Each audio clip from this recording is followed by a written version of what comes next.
We Score. correct now? We're great. Everybody keep going, Yes. staring into your eyes. We're good. Perfect. So before I start with this presentation, I like to just determine what makes a rodent a rodent. 40% of mammals are rodents, and what determines that? It's really their teeth structure. To where rodents, they do not have canine teeth like what we have or what dogs have. Instead, what they got are two chisel-like scissor incisor teeth. And these teeth continuously grow, constantly. So much so that it's about a half an inch a month. And if they don't gnaw these teeth down, they're going to continue to grow and they will get a lot of different dental issues. They can even have it to where, it gets too big to where they can't eat and they'll eventually die. And so if you do have a rodent issue, there will be gnawing around.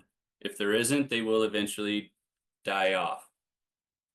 Just to kind of give a little attribute to how strong their teeth are.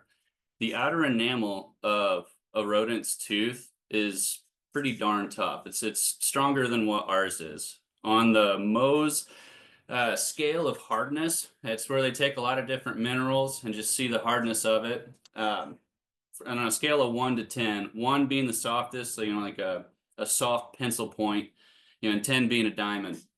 A rodent's tooth is about a 5.5, right in between glass and a steel file, as you can see there. Our teeth, we're at a 5, so theirs is harder than us.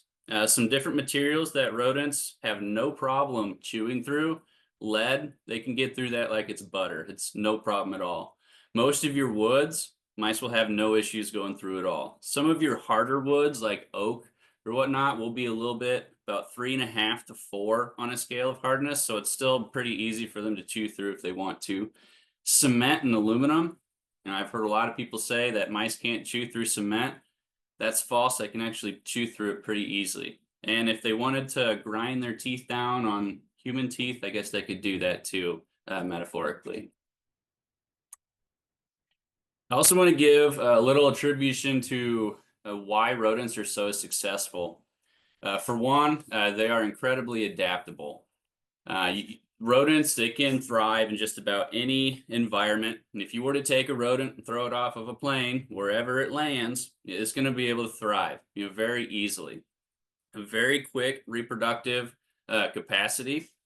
And talking about how fast your different mice and rats can reproduce in one given year.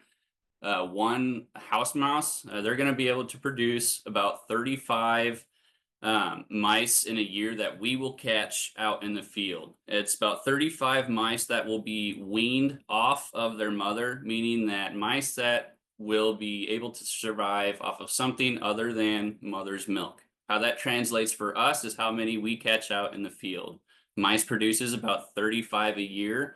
A rat is going to produce about 20 a year. As far as their gestation period, they say your rat's going to be longer, about 3 months, 3 to 5 months at the most, about how often they're going to be having litters. Your mice is going to be anywhere from 6 to 8 weeks. So they will be reproducing much quicker than all your other mammals, out there. So that's one of the good things with rodents. They have a very efficient metabolism. And what I mean by this is that when we eat our food, we don't take in all the nutrients that we can. Instead, we expel a majority of the nutrients of the food that we take in. Rodents, on the other hand, they don't. Everything that they eat, they'll take in about 90% of the nutrients from that food. What this means is that they don't need to eat a lot. They can eat little amounts and be perfectly nutritious and healthy, and everything else. This also means that mice, not rats because their bodies are a little bit bigger, but mice, they do not need to have a water source out in the field. They can get all the water that they need to survive off of the food that they eat. This is really important for us and technicians if you have a warehouse with a bunch of different product, because you can literally have generations of mice living inside of a bunk of pallet and never leave. And so you can have big issues growing underneath your nose to where the only thing that you might find first is maybe some juveniles that have ran out of that pallet or the smell of just the infestation. Some more reasons why they're so successful: burrowing and nest building capabilities. Just them being able to do that allows them to live in just about any environment. Very intelligent in problem solving skills, and they can learn very well and very awesome memory. Rats and mice don't get enough credit for how smart they actually are. Rats are a lot more smarter than your mice, and a lot of that's because of just the tendencies they have, like neophobia, and we will go over that later in slides, so I won't get too much into how smart they are now. I'll kind of give them credits throughout this presentation. And then lastly, they're very resistant to diseases. So they live in very nasty, swampy areas, dirty. They don't get sick and they don't die off like most of your other mammals. And so that's one of the other reasons why they're around everywhere. Kind of how we're going to walk through this presentation is we're going to loosely go through a rodent management plan and what that would look like from the time where you get the customer calls you on your phone, and you got to go over there and you got to do your initial identification. What are you dealing with? And then just walking through that entire process. Generally being you identify what you're dealing with, implement your preventative measures. It should be your trapping and baiting, regularly inspect and monitor, sanitation and cleanliness, education and evaluation. This is kind of our outline for how we're going to be going through here. And starting with our first rodent we'll talk about, it's your Norway rat. I dealt with the Norway rat quite a bit in my career because I did a lot on agricultural. So Norway rats, they're real big in agricultural sites, real big in rivers, ponds, those type of areas. Are going to be your bigger rat that you deal with out in the field. They got a real thick body and a blunt nose and small eyes and ears. One of the easy ways that you can remember that they got that blunt nose and they have the small eyes and ears is that your Norway rat are real big burrowing rats. They're going to be found at the ground level. So look, at eye level and down. That's where you're going to be looking at for your Norway rats. Because they're burrowing all the time, they'll have that blunt nose and they'll have that small eyes and small ears to help them get through their burrows. They will require about 3/4 an ounce of food. And with your rats, they will need to have a water source, and they actually need more water than food per day, about 1 ounce of water a day. And they will travel quite a bit for their food too, about 150 feet, for their food. It's about 3 times as long and as far as what your mice would go for. Your typical places you'd be finding your Norway rat: sewers, basements, crawl spaces, garbage areas, rivers and ponds. If you have agricultural places like you'd see here in the picture, if that place has a bunch of Norway rats infesting that area, it's very easy. They could be going down the railroad tracks and infesting the next facility down there, and making their way down. These scales inside of agricultural facilities, huge, big problem area for rats if you've ever dealt with them. Your Norway rat, and this is the same with your roof rat too, they'll reach sexual maturity pretty quickly. About every 3 to 5 months, they'll be producing more kids. So about 3 to 5 months, they'll be producing their litters, and you'll have a new generation starting then. And as I mentioned before, they'll produce about 20 rats a year that we will be catching out in the field. They're 20 juveniles. Your next one here is your roof rat. Roof rat's going to be a little bit different than your Norway rat by far. They're going to have a slender body versus more of a thick body. And whereas your Norway rat had the blunt nose and the small ears and small eyes, your roof rat is completely opposite. They're not going to be too big into burrowing, and instead they're going to be found above your ground level. And so you can kind of think they need their ears more. They need to have their snout is more pointed. So that way, they're not burrowing. That's one way that you can kind of remember that, when you're out in the field. They're going to be black to light brown in color. A lot of times when you see them, they will be more black in color. Your roof rat, a lot of times will be called the black rat. So if you hear black rat, you're probably going to be talking about your roof rat. These guys are also called the cargo ship rat, or just the ship rat, cargo rat, or something along that as a reference. And the reason why they're called that is because your roof rats, a lot of times, are going to be the type of rat that's infesting your cargo ships. You'll see roof rats a lot more in like harbor cities, especially around where I live here out in the Midwest. The only times that you will get infestations of roof rats is if they get from a cargo ship and they get brought into a facility. If you're down south, like in Texas, you'll see these guys living in trees, on the outside. So they will be, in the ground level up. If it's they're on the inside of a facility and you're inspecting for them, one thing you want to definitely look for first is look for a water source. I mentioned rats, they do need a water source, about 1 ounce of water a day, and just, like the Norway rat, it's about the same requirements, about 3/4 ounce of food and 1 ounce of water a day. If you're inspecting for these guys inside a facility, your water is going to be, probably your most limited resource. So try and look for, water sources if you do have these issues. A condensate pan on the top of a roof vent, or even a slop sink, those are enough to be considered a water source, for a roof rat inside of a facility. Next, kind of brush up on just your house mouse. It's one that we all deal with basically every single day. Very extreme survivors. Got a very small body and a pointed nose. And they have very small eyes, but also large ears. Kind of the thing with your house mouse is that they can take harborage anywhere. So as with your roof rats, you're looking at, above your eye level, and your Norway rats, you're looking below eye level. Your house mouse, the whole view, that's in your spectrum. They will take harborage inside of walls, in the basements, in the attics. It doesn't matter. Wherever there's food and shelter, they can be there. They require a lot less food per day, about 3 to 5 grams of food per day, and they are opportunistic feeders. And so they're not going to be taking, the 3 to 5 grams a day all at once. They're going to be taking that throughout the day with multiple feedings. And like I had said before, they don't need to have a water source. If there is water in their path, yes, they will drink it, but it's not something that they're actively looking for like they are with food. So about 50 feet is where they will travel, how far they will travel to get to their food. And when they are saying these numbers, 50 feet for food, what this means is that they're going to travel about 50 feet from their nest. And so it'll typically be about 25 to 30 feet, but they will go as far as 50 from where they're living at. And so if you do have any kind of house mouse issue and you are seeing them, you're pretty close, to their nest. They don't travel very far.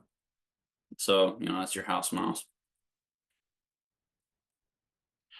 Your deer mouse, this is going to be one that you probably don't deal with as often out in the field, but it's definitely one that you will want to take note. The reason why is because your deer mouse is the rodent that is frequently in the same name as the hantavirus. So if you've never heard of the hantavirus, essentially what it is, it's like a really bad cold, and in food safety, it's going to be looked at pretty heavily. If you are a child or immunocompromised, it can really hit you. If you're a healthy person, it's probably going to feel more like a bad cold. But anyways, your deer mouse, think of them as like the older cousin to your house mouse. They're still pretty small, but they're going to be just slightly larger. They will need a slight bit more food per day. They are the cuter ones because they have, the white two-toned white belly and white feet. And they are going to have a hairless tail, and their tail is usually going to be two-toned as well. They will have a pointed nose, and they will have large eyes and large ears. So they will require 3 to 7 grams of food today per day. So just a little tiny bit more than your house mouse. Place that you'd be finding your deer mouse, it's going to be in like fields, forests, woodlands, prairies, sheds, barns, hollow logs, tree stumps.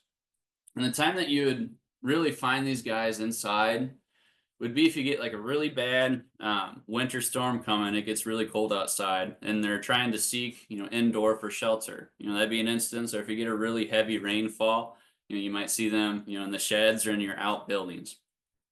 It's important to note with your deer mouse that the hantavirus that's spread through their feces and their urine.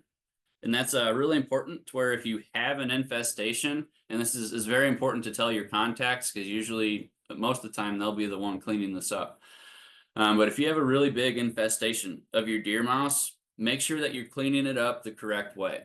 Because if you clean it up the wrong way, that's usually how the hantavirus gets transmitted and pushed around and gets you sick. So if you just take a regular brush or a broom and you're just sweeping away, a bunch of feces of your deer mouse, you're essentially, if there's hantavirus, bacteria in there, you're gonna poof that into the air, and anybody around in the area is gonna breathe it in. So make sure you are cleaning it up. If you have to use a broom, try and wet it first so you can try and limit the particles that get into the air.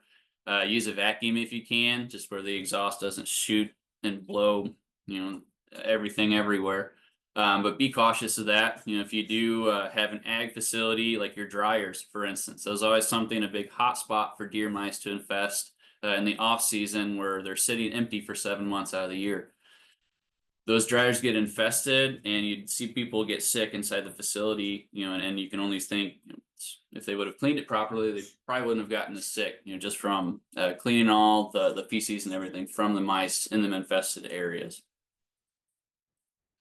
This is a good slide to kind of brush over, the pointed ears or the pointed nose, the big ears, small ears, everything on your different rodents. This is also a good slide to kind of tell you the difference between an adult house mouse and a young rat or a juvenile rat. Out in the field, it'd be a little difficult to tell what you're dealing with if you don't know what you're looking for. To where if you look in your tin cat and you don't know if this is a baby rat or an adult mouse, it can be kind of difficult. One of the surefire ways that you'd be able to identify which one is which is to measure their back forelegs. If you measure their back forelegs from about right here, you can see my cursor, to about right here on your rat, it's always going to be a ½ inch or larger. Doesn't matter if they were just born or if they've been living for a year. It doesn't matter. With your house mouse, if you measure from the back of their foreleg to about right here, you're going to have a ½ inch or smaller. That's how it always is. It's a very easy way to tell, if you're dealing with, a mouse or a rat, is measuring those. So we got in our call, we'd figured out what we're dealing with. We did our identification. Next, we're going to be setting our traps and doing our different baiting measures.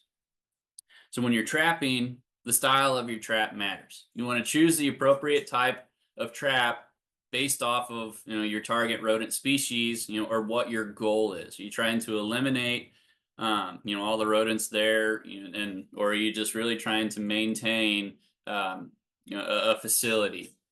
And do you need a multi-catch, or do you just need snap traps? All this stuff matters. A lot of facilities you might not even be able to use, like glue, for instance, or any kind of adhesive for a sanitation reason. Placement, this is also a really big one. Kind of a pet peeve of mine. So kind of divert your attention here to this empty building we got here. And I'm going to try and have a little activity. We're going to put some traps in here. So we're going to say that this is a food processing and audited facility, and they have a warehouse, and then they have a processing facility. We're going to say this is a seed warehouse, so that way we can, have bunks of place in here. What kind of things do we want to put in there first? Well, we need to put in the traps that we know that we're going to have first.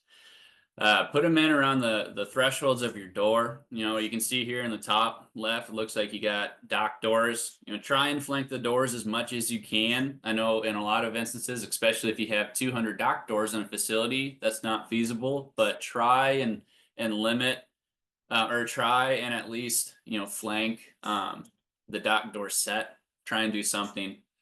But set those traps out first.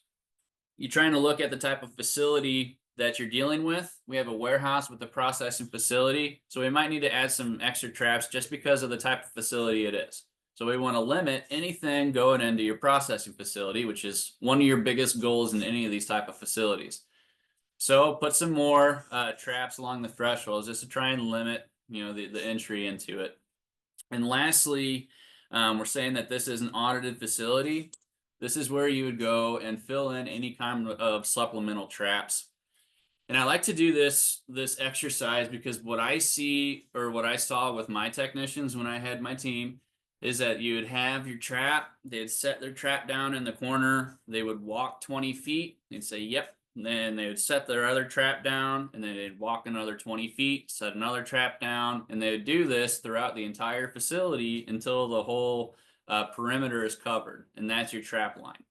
In theory, it's a great idea. They travel 50 feet for their food, so you can think 25 feet from one trap and 25 feet from the other. We're going to catch them wherever they go. That's not necessarily how it works. You want to place the traps in the spots that you get the most use out of them first. 10 well-placed traps is going to work better than 20 not well-placed traps every single day of the week. So keep that in mind when you are trapping, because your placement is going to tell everything. You can have 20 not well-placed traps and not catch a single thing. You can have 10 well-placed traps and catch the whole lot. So, make sure you are thinking of that when you are setting your traps out. One other pet peeve of mine, that this is just with facilities, and a lot of times it's an audit requirement to where, it's like this, but the pallets in your product at least 18 inches away from the wall. Half the time that wasn't the case, and you'd see the angle iron that was there to stop it pushed all the way back with it, where the people in the forklift just push it back. If you do see that, make sure you are noting that, and saying, hey, we need to have some space to do our work. I can't inspect or set traps or implement anything if product is pushed all the way back. So keep mindful of that. And then factors that contribute to placement. We mentioned a lot on the inside of your facility. On the outside, are you right next to a river? Is there a field right on the outside next to a road? Are you getting returns every single year? Are you unloading and loading on a dock multiple times in a single day? All these things play into account to how many traps you would want to set out, or to where you would even want to set them out. So pre-baiting and non-toxic blocks, these two I've seen get a lot bigger just in the past 5 years or so. You've seen a lot more handcuffs get thrown on rodenticides and things that we can do for rodents, and this is happening everywhere too. And you're seeing a lot of companies go to pre-baiting and non-toxic blocks. And pre-baiting isn't always just to clean out for rats. Generally it is, but you can see pre-baiting a lot, with like non-toxic baits and stuff too. So talking in the sense of pre-baiting and catching rats first. So rats are very neophobic. If you don't know what neophobia is, it's an extreme or irrational dislike to anything that is new that's put into their place.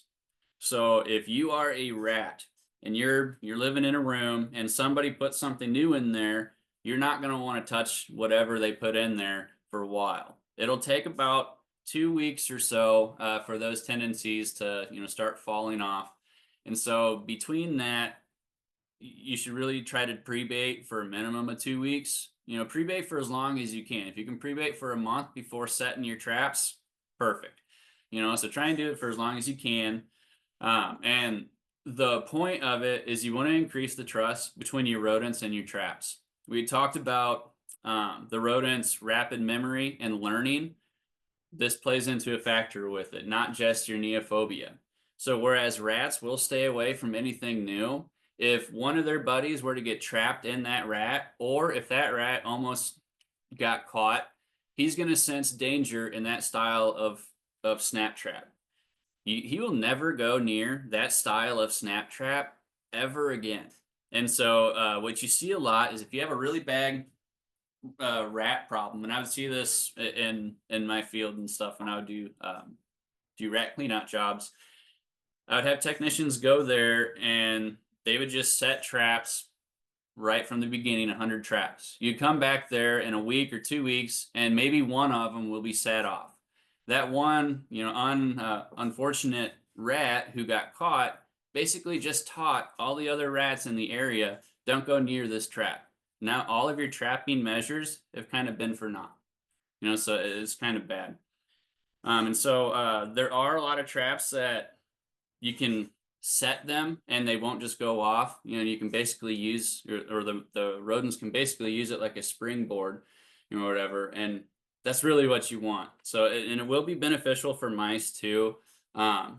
Mice are a lot more easier to catch, but for rats, it's going to be even more important. So, if you do pre-bait correctly, you will be able to snap some rats and continue to catch them. Because the rats have already, we trust these traps. We know that they're safe just based off of them being able to play around with them for 2 weeks. That rat must have just done something wrong. They're not going to associate danger with these traps. So pre-baiting, the neophobia, it's a real big thing with rats, especially with cleanout jobs. Non-toxic baits, this can technically also be pre-baiting inside bait stations. But what your non-toxic baits generally are, they're just monitoring blocks. And a lot of times these monitoring blocks are going to have like little biomarkers in them to where if a rodent eats them, you'll see bright green from wherever their urine is. It turns it bright green, or if you have a black light, it makes it a lot easier to see it.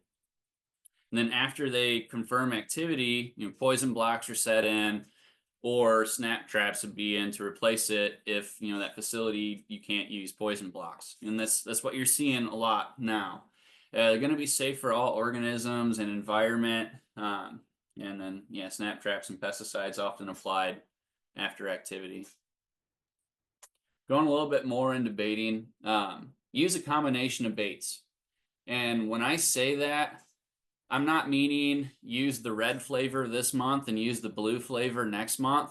I'm more meaning the type of bait, the formulation of bait. Use a wax-based bait in the spring and the fall. Use a grain-based bait in the summer. Use a soft bait when you can, or in the winter. These kind of things are different, and geographically, some things might work a little bit better. I know Texas is going to be a lot hotter in the summers, and so a grain-based bait might be a little bit better because it's a little bit more heat resistant. So trying to use a different combination. One rodent isn't going to have the same preferences, as the next rodent, and so maybe they want that grain-based bait because they're used to seeds and nuts, and that's what they'll hit more. There is such thing as bait shyness. One thing that I didn't like is if you're a technician, and you were to use a brand new kind of bait that is new to you, after a month, you go out to your bait stations, you don't have any feeding. That technician, 99% of the time, is just gonna jump to the conclusion and say, yeah, this bait stinks. I'm not using this ever again. Bait shyness is a real thing, and that 1 month probably wasn't enough time, for your rodents to really want to try and bite it. And I mentioned before with neophobia, it takes about 2 months or 2 weeks to start getting over that for rodents. Sometimes it might take another 2 weeks for them to even find your station. So I don't think it's fair to where if you're using a rodenticide for the first time, after a month you don't get anything, put it out for another month, because that might be the time where them rodents are like, oh yeah, this stuff is safe. Let's tear into it. Give it some time to work. Wear gloves if you're applying it. Rodents, they do have really good senses, and they can smell pretty darn good too. And so if they smell the human scent, they might not want to touch that bait. It's more important if you're a smoker. Nicotine is a detractant to a lot of insects, and it can be the same with rodents as well. So if you're a smoker, you just got done smoking a cigarette, whatever, if you're touching that bait without gloves, that nicotine scent will almost guaranteed, be on there, and that rodent will come up to it, sniff it, and more often than not, let's say, I don't want to touch this. So make sure you are wearing gloves. And it's also for a sanitation reason. I didn't really get too much into the different diseases that rodents can transmit, or all the different diseases that rodents can transmit, but there's a lot, so keep yourself safe, wear some gloves, monitor it regularly. Every company has a different interval at where they would want to monitor, whether it's every month, every 2 months, quarterly. As long as you are checking it and making sure that your bait, does stay fresh, because freshness does matter. One of my biggest pet peeves for bait with my technician was that they would take their bait bucket off, to fill up their bait stations and whatnot, but they won't put the top back on. Rodenticide is food. It is technically food, and it does get stale. So if it is out sitting in your truck with the lid off, especially if it's in a hot area like Texas, it gets like this in Illinois, so I know it gets like this in Texas. It's gonna get very hot. So, and it's gonna dry your bait out. If you don't believe me, do a test and just take fresh bait, stale bait, put it side by side in the same station, and I guarantee you the fresh bait is gonna be gone before the stale bait even gets touched. So, it does matter. Keep that in mind. When you are storing your bait in your truck, or just even at a warehouse, or your storage. I want to talk a little bit about bait stations. Now, um, more want to talk about the different tiers of bait stations, just to kind of give you, a refresher course of what they are. Your tier one bait stations, these are the ones that we use out in the field most often. It's going to be your exterior stations. They're going to be child and pet proof, and they're going to be child proof. The ones here in the picture, these are all tier one stations. Your tier two stations are going to be your heavier duty indoor stations. They are child and dog proof, but they are not weather resistant. Your tier three stations, this is what a lot of your RTUs are. They are going to be interior stations, but they're not child proof, but they're also not pet proof. So a lot of these you'll see, to where you stick in the closet, or so on. That's what a lot of these RTUs are. Then your tier four, we don't really use these for rodents. Your tier four stations, you might be a little plastic station you put ant bait on or something, but it's going to be, the real flimsy material that a mouse could really just crunch probably if it wanted to. So we don't really use these for rodents, but that's what your tier four stations are. And then lastly, replace any damaged stations.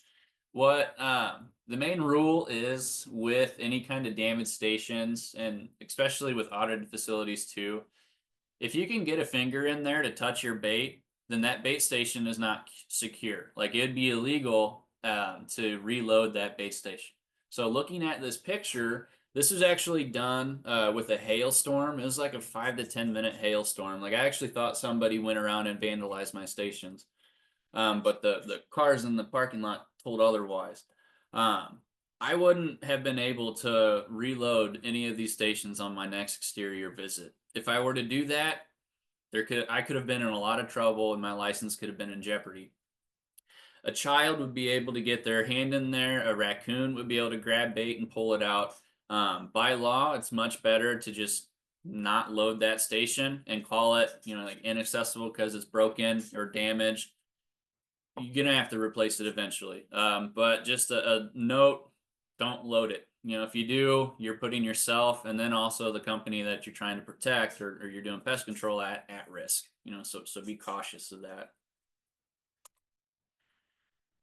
Some kind of traps. So this is something that remote monitoring. It's something that has gotten much bigger in like the past 10 years of my career, and every single year it seems to get closer and closer to the forefront. Overseas, remote monitoring, it's already implemented, and they spend a lot more money on pest management overseas, and so you see remote monitoring very frequently over there. It's still in its adolescence over here in the United States, but it is a growing industry. There's a lot of benefits to it, and there's a lot of challenges to it. I'm just going to briefly go over that just here. Some of your benefits: real-time reporting. And so this is awesome for if you're trying to figure out what happened. So go into the scenario where you got 200 dock doors. You can say, well, you're looking at your report. You say at 5:25, we caught 3 mice and trapped 13. what dock door is that on and what semi are we unloading at 513? And then you can go ahead and check the product that came off of that and potentially check the product that went into storage.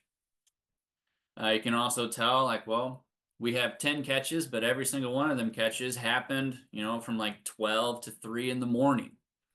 Well, we had a really bad rainstorm. That's probably what happened. That tells you there's some kind of exclusion issue that you'd want to look at. So there's a lot of things that you can tell just based off of the time that you'd caught your mouse. It can be annoying with your notifications to where at 3 in the morning, if you get notified, you got to catch and trap 25. That can get annoying, but you can turn that off or silence it. You can monitor sensitive areas. So if you have a drop ceiling, and you don't want to check it every time, or sorry, monitor sensitive areas and easily monitor hard to reach areas. So like your drop ceiling, it's going to be sensitive because you can't walk into an office and check it every single time. A lot of times, it's also going to be really hard to get to. Remote monitoring can solve both of those issues in one. You can save time checking traps. This one's a lot bigger than what people realize. I used to have 2 district centers, pet food DCs, that I had where it had anywhere from 200 to 250 dock doors on each. They were absolutely massive, over 20 million cubic foot buildings. We're able to put anywhere from 150 to 200 traps and put them to remote monitoring. A 6 to 8 hours full service turned into about 2 to 3 hour full service.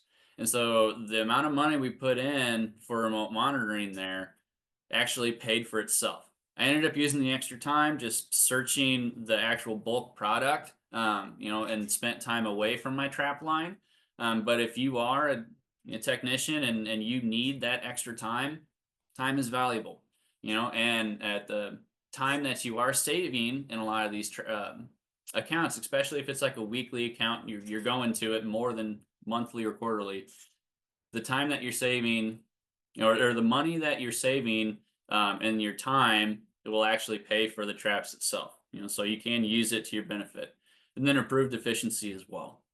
So if you have a bunch of catches, you know that you might need to bring extra traps to your service. So these are all benefits to your remote monitoring, that you can have and have it work with you. A lot of the challenges that you'd have, one, the cost. A lot of customers don't want to pay for the cost of it if it's going to be a lot extra or how you work it out, into the system, however. But the cost is going to be a lot. Depending on the kind of units that you're using, the cost can be a lot more. If you go to some of these really big conventions, you'll see some companies overseas coming over and bringing some of their tech. You'll see like a really big and fancy remote monitoring like ILTs. Those units are like $5,000 to $10,000 sometimes. It'd be really hard to find, a contact here in the U.S. who would be willing to pay for those kind of units throughout their facility. So, I mean, that's one of the big challenges. Technical difficulties, that's a real big challenge. This is tech, so you will have issues, whether it's your battery draining because it's being set on concrete, or it's just too cold and it zaps the battery. You will have difficulties. And then lastly, connection. Everyone has connection issues, whether it's Bluetooth, cell signal, or Wi-Fi. I did a lot of agricultural facilities out in the country, so trying to get cell signal in a lot of them facilities was darn near impossible. But we had to try and make it work. It's just a challenge that you have to try and overcome. And you get that with most things in this industry. So we'd set down our traps. And now we're in the process of just inspecting, just your regular everyday service. What are some of the things that you should be looking for with mice and rats? Droppings, urine, those are an easy ones. That's a lot of ways how mice communicate and how they tell, where to go and whatnot. That's where they drop all their pheromones at, in their droppings and their urine. So you'd want to look for it. Gnaw marks, we mentioned that rodents, they have to gnaw. That is a necessity. It's a requirement for them. If they don't gnaw, they're not going to be living.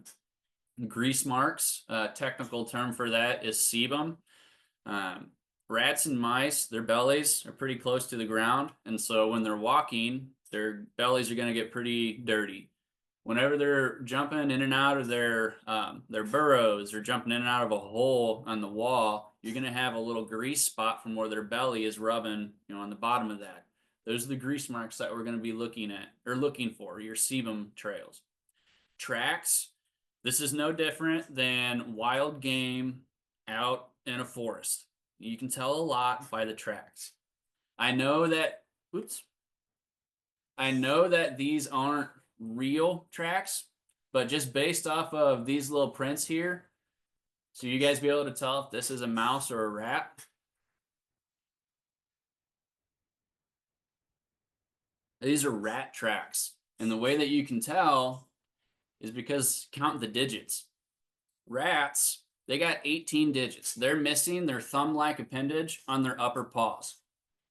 So your mice, they're blessed with 20 digits. They got all 20, fingers with them, and they would have, an extra one, right there. So their extra fifth digit.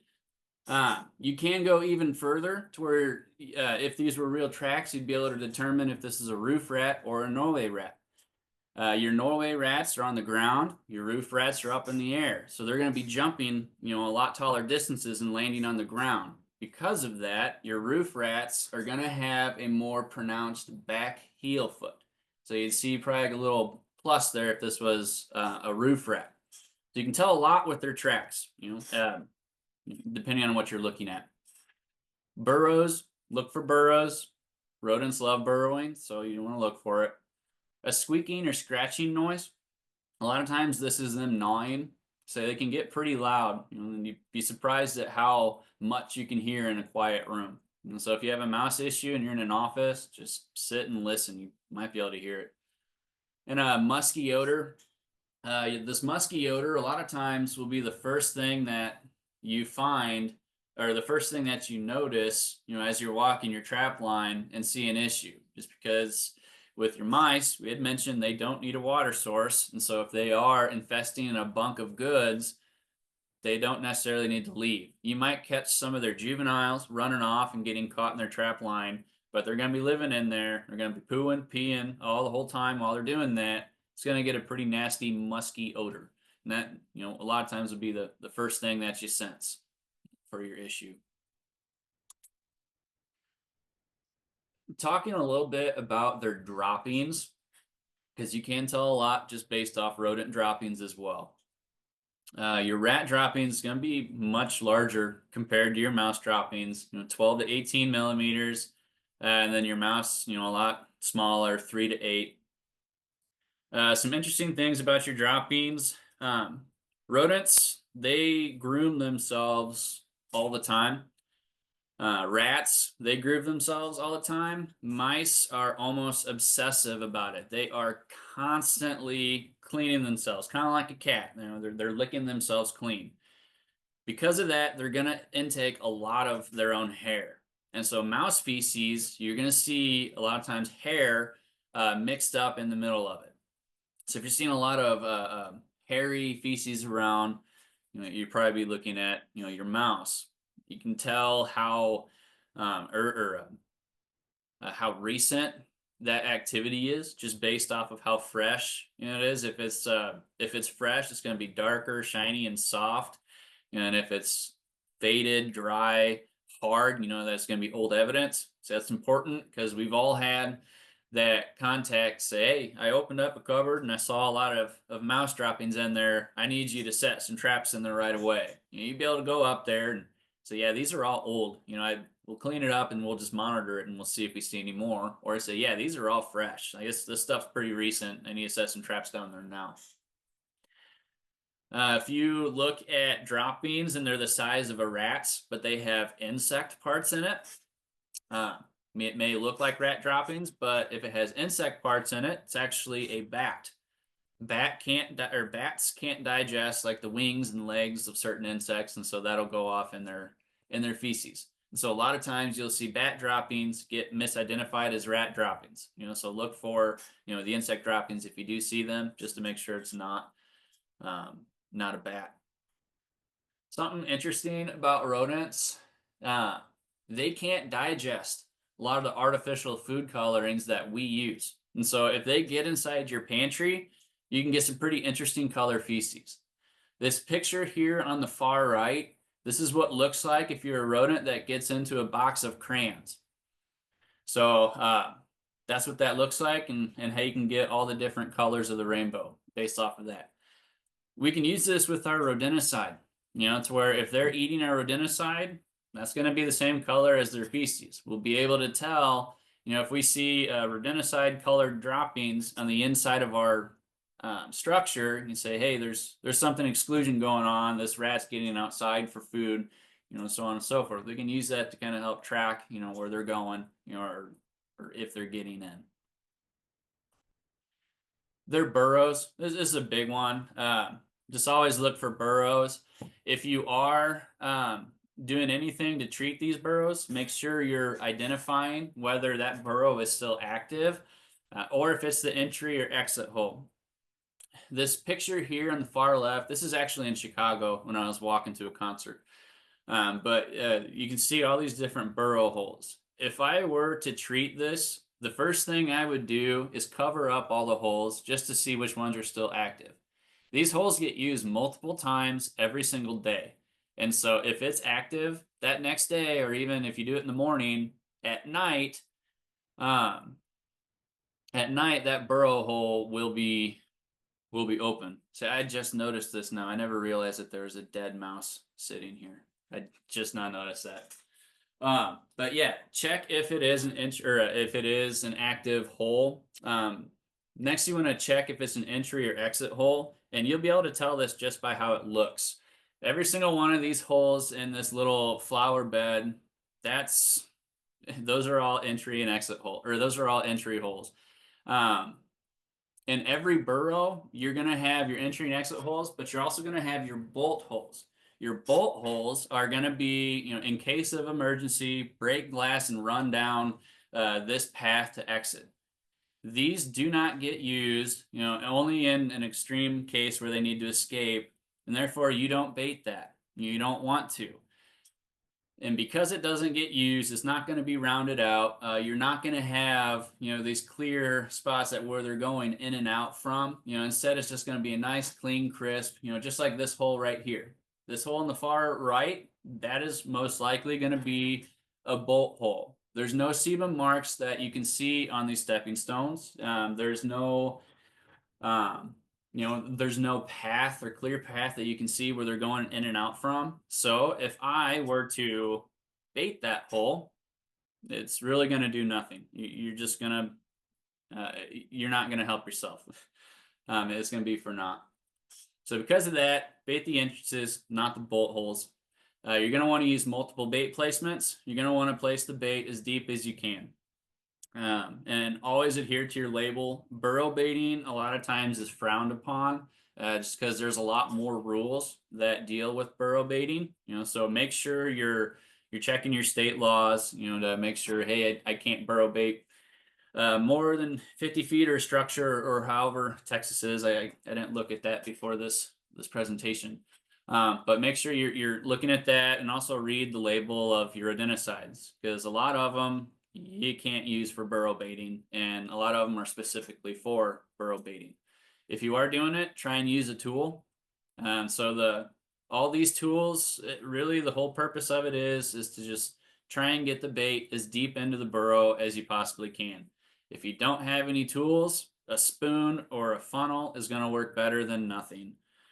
So it's better than just your hands. So try and use something to help you along. So with rodents, sanitation and cleanliness, goes hand in hand with rodent activity. So the less clean you are, more issues you could potentially have with rodents. Always adhere to a regular sanitation schedule, and it's our jobs as technicians to make sure that schedule is being adhered to.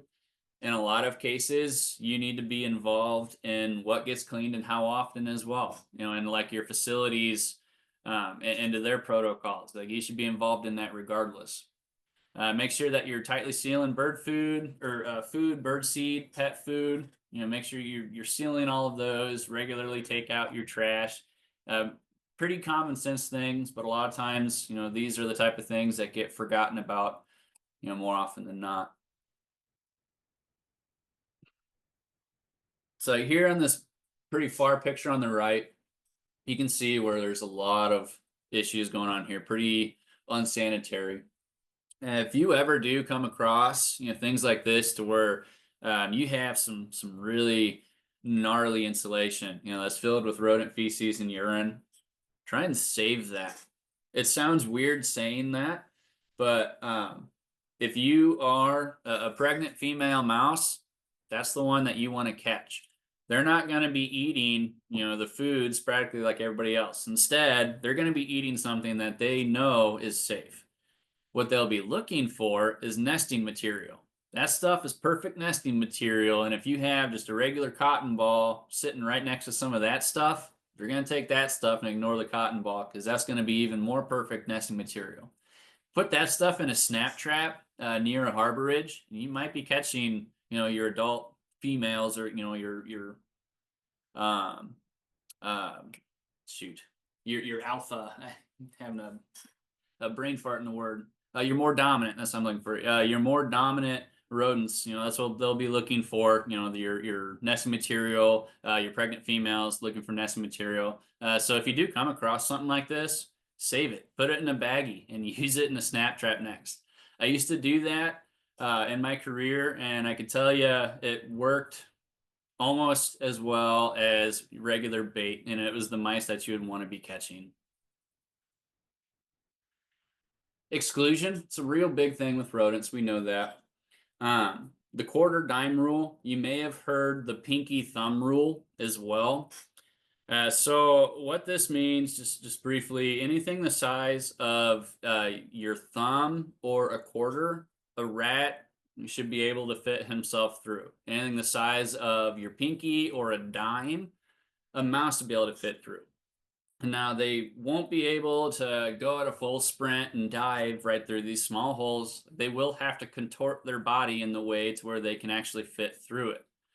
A rodent's body is a lot different than ours. Their bones are a lot different. It's more like a tough cartilage, where if you step on a rodent, it's not going to crunch, right?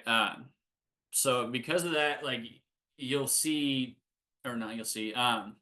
So kind of with working with that, like it makes it to where they're able to really collapse their body and they can like kind of collapse their skull a bit, not like full on, but they can make it and contort it to where it can shift and get there all the way through. They can get their head through, the rest of the body is going to go in pretty easily. But because of that, and the way that their body works and how it can collapse into stuff like that, makes it to where they can fit in through these really small holes. So as you are going through your facilities, if you're seeing any daylight, like what we're seeing here in these left pictures, on the top of the roof there, or just door sweeps. Door sweeps was a real big one, super easy add-on, I'll replace the door sweep for you and also help you out quite a bit. But if you can see daylight, a rodent can too, and they'll be able to get through that. So, you see a lot of different Band-Aid exclusion methods. I like to bring the Band-Aid exclusion methods up to just also point out that they are Band-Aid methods. They're not permanent. These are just temporary fixes, and you'd see it a lot used as a permanent fix. If it's in a food and audited facility, that's going to be a no-go. It will dock you at some point down the road. Some of your Band-Aid exclusion methods would be like spray foam, like you can see here in the far right. It's a big hole. These guys used the good stuff and tried to fill it up. Next service I went to, the rodents basically used it like cotton candy. It's very easy to them. Caulk, that's another one that you'll see. There's a lot of rodent-proof caulk to where it has little metal bits in it. And that will make it to where when the rodent bites on it, it's just going to hurt their teeth and irritate them to where they won't want to continue on it. And so then mesh wire, it's the same concept. A lot of times you can use these in conjunction with each other and make it a lot more effective to where if you have that big hole there in the far right, put some mesh wire in there, like some stuff it, or whatever you would have, and then put some spray foam on top of it so you can at least get a layer, to where they wouldn't be able to come across. But your Band-Aid exclusion methods, if you have an audit to pass in a week or two, these might help you pass your audit, but just keep in mind that these are temporary solutions and you will need to do something more permanent, to try and help that. or to solve that. Some more exclusion issues. It's just a dock door, right? Just a simple dock door. A lot of times these dock doors let rodents in very easily. Sometimes they'd be broken. They just create basically a perfect home for them underneath. Make sure you are checking these, seeing if rodents are getting in and out. Rodents can climb 90 degrees up, on a concrete block very easily. So, I mean, if you do have anything like this, try and get flashing. Try and put like a 6-inch layer of flashing. They won't be able to walk up that. But in this facility right here, you can see a rodent very easily walking up here and just getting inside the facility like it's nothing. Also, you can kind of see these little pipes. A lot of times you'll see sebum on these pipes if there are rodent activity, and they'll just climb up there and live in there. If they are living in there, there's a lot of things that they might be able to get onto, and getting inside. Pull chains, that's one area, just whatever it might be, they'll be able to get entry inside your facility. So I got 2 more slides for you. This one is on evaluation. This is a step that I would see get missed pretty frequently in your rodent management plan. Whether your evaluation stage is a month after service, 6 months, 1 year, I mean, I wouldn't go any further than a year because a lot can happen in pest control in a year, especially if it's your first year. But this step, I think is incredibly important. You want to regularly assess, the effectiveness of your rodent management plan. You want to determine if it's actually achieving the results that you are desiring to achieve. Review all of your records, your sightings, your captures, all the different relevant data, that you had collected. You evaluate, if you had any reduction in rodents, if you did any exclusion methods, if you started catching less mice, doing that. Evaluate if what you're doing, or if you need to change what you're doing. You provide any feedback, and consider feedback from, employees, or any observations that they may or may not have been seen. Review your success rate, basically, but then also make necessary adjustments. If you're going to take out any traps or add any traps, this is where you'd want to do it at, is in your evaluation. If you have audited facilities, you would need to do it in your evaluation in order for an auditor to really, be able to see that and see the value in it. You can say auditing, they'll have different requirements to where, traps can't be any further than 20, 25 feet away, or so on and so forth. If you have a year's worth of evidence or even more that say along this wall, we got 25 traps, we haven't caught anything, since starting here. I'm going to limit that to 10 traps and cut it down, and we're going to spend the extra time, searching the product. Otherwise, you are not going to find an auditor that's going to see that and be like, oh, that's terrible, you're not doing your job. It's an educated decision, to do something further, to take a trap out and spend your allotted time somewhere else. Any auditor will see that and be like, that's a great idea. So if you are, adjusting, your service, this would be the step that you would really want to do it. So, lastly, education. I wouldn't be doing justice as a manufacturer if I didn't have a slide on education. So I have one in all my talks. With rodents and rodent management, education to me, one, you want to set your expectations. So, contacts have an expectation that every rodent problem will be solved overnight.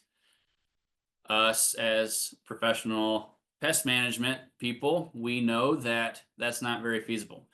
You might be able to take care of a small issue in a few days. It might take a few weeks to take care of an issue. It might take months if it's a well-established rat issue.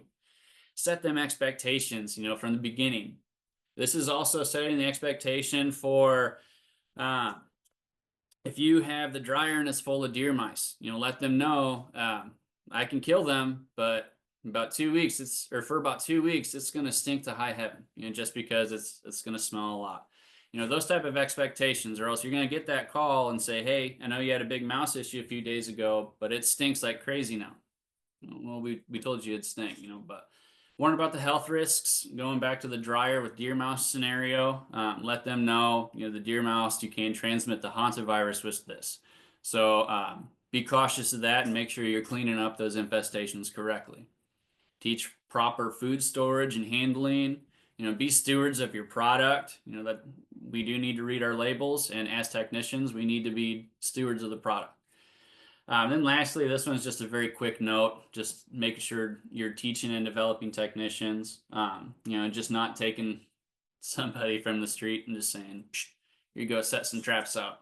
Rodent management is a science, and that needs to be taught. So that's all I got here. It looks like I have a question, but that's all I got here for you for rodents.